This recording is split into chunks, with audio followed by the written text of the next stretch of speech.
So I thought today I'd show you how to make a really gorgeous flower arrangement that, I don't know, it's just stuff you can make out of your garden. I bought a couple of pumpkins from only from Tesco. One was 69p, I think this one might have been £2.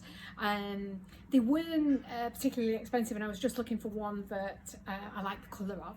I've got loads of kind of pinky hued things in the garden, so I thought this sort of pale green one would go better with the pinky tones.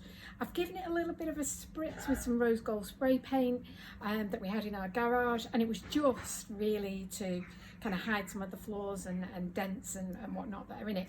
I've put half a piece of oasis that I've carved down, put it in a little food bag, and then literally I'm going to push it in and just fold down the food bag sides.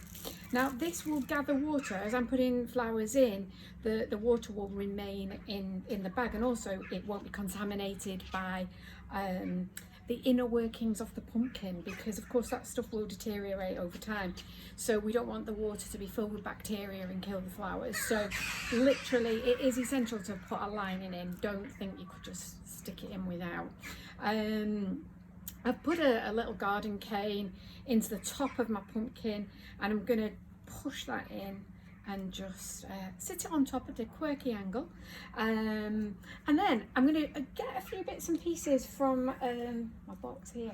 These are all bits out of my garden, and they have sort of languished in deep water for a few hours before I'm doing this, and that just gives them a kind of a rehydration. At this time of the year, a lot of the flowers and foliage that we have in the garden are dehydrating, ready for winter, and obviously going to seed, and that's all part of nature and such a glorious thing to happen. I've got some lovely fuchsias. I have to tell you a little bit about my fuchsias. These beautiful fuchsias, and they always remind me of like dancing ladies or fairies, flower fairies and stuff. Years and years and years ago, I'm talking now maybe 15, maybe 18 years ago, I did a wedding for a beautiful lady who was a flower arranging judge, and I've known her a very long time, and she had scared the bejesus out of me over the years. When I was a very young florist, she was one of the first judges that I ever came across, and thankfully I won the competition that she was judging. But I always remembered her as being very much a lady and very, very proper, and I remember she told me once that I should wear a petticoat if I was going to demonstrate flower arranging. Obviously I haven't got a petticoat on today, but that was one of her top tips.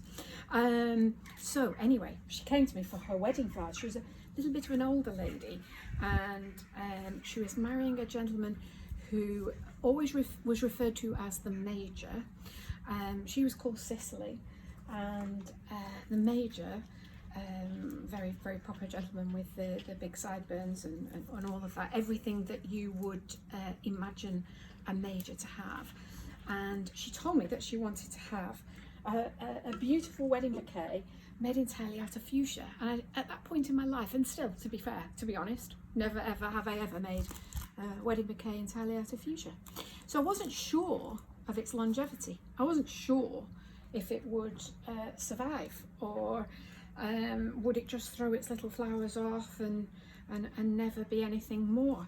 So literally I thought my best plan of action was to, when she was coming in for a final appointment, make the bouquet up as a sample, buy myself a tray of fuchsias, and I thought this tray of fuchsias will service the actual wedding as well as making of this sample. So I bought this full tray of fuchsias, and my lovely lady came in to see her sample wedding bouquet, which I was rather pleased with at the time, only to tell me that she'd got in a muddle. Even a national judge can get in a muddle about flowers. She said, "Oh my goodness, Jane, I actually meant freesia. I didn't mean fuchsia at all." So the result was these fuchsias got planted in my garden and have been there ever since, and I have the joy of seeing them come up and always thinking of Cicely every time they do. And actually they have given me an awful lot of joy through the years, and I've really, really enjoyed them. Nerene's a lovely thing. This is growing in my garden and it's absolutely gorgeous, and I've noticed it everywhere. It must be a particularly good year for nerenes. I feel like it's a very obvious flower, and in something as textured as this, I don't want it to be too in your face, so I'm kind of putting it in quite deep.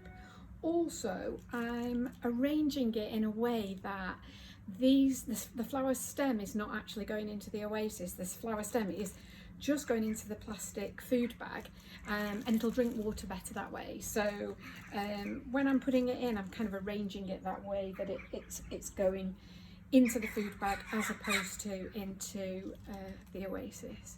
I've also put a couple of little squashes in, which they too came from Tesco. It could have been Booths, Tesco or Booths, I can't remember now. Since lockdown, I've become a multi-shop shopper. We don't really go into Tesco that often, but for bits and pieces of essential cleaning materials, it's a perfect place. And I do really try as hard as I can to support local businesses and local shops, because I know how important it is for us that we have so many loyal customers, and it really makes a heck of a difference when people support you, particularly during these really tricky and difficult times. So, gorgeous flowers are going in. A little bit of hebe there, the snowberry, tons of beautiful snowberry everywhere. We were walking last week in Silverdale around Leighton Hall, and there was tons of it in the beautiful white. But this pink one is in my garden. I've never had it as good as this. So whether that, I've got a theory it's to do with the lack of pollution this year, because all of the stuff that I have in my garden is really top dollar this year. And to be fair, I'm not much of a gardener. I kind of like to cut it up too much and use it in making things and creating some beautiful things. So there you have it. So snowberry going in. When you're doing this, what I found with making arrangements like this for home, you have to physically balance something. So if I'm going to put something that's quite heavy on this side, like these succulents, these squashes, I've actually used the heaviness and the weight of the lid counterbalanced quirkily to one side, so it was balancing those. So what in effect what I mean is you're not going to end up with an arrangement that's rocking and rolling on your top table. Not there's anything wrong with a bit of movement. So yeah, so keep the interesting bits and pieces going, and just really think about the textures, the glossy berries, the dancing fuchsias, the fluffy hydrangeas. I have to tell you, I've got a little snail here, but you can't see it. But there's even wildlife in this arrangement. I mean, really, could you ask for more? I think not. So, in with a little bit of skimia, and again, the first year, the skimia has been in my garden probably for about 5 years, and it's the first time that it's ever had beautiful berries on it. And I've got some lovely Hypericon berries here, really black and shiny, and they're just going to set off my paler colours around here, I think. I have 2 of those. Oh yeah, there's the other bit. And I'm going to pop that in there and just bring that around a little bit. So this little arrangement that I'm making, which I think will probably only have taken me about 10 minutes, and I've really enjoyed putting it together and really enjoyed sharing it with you.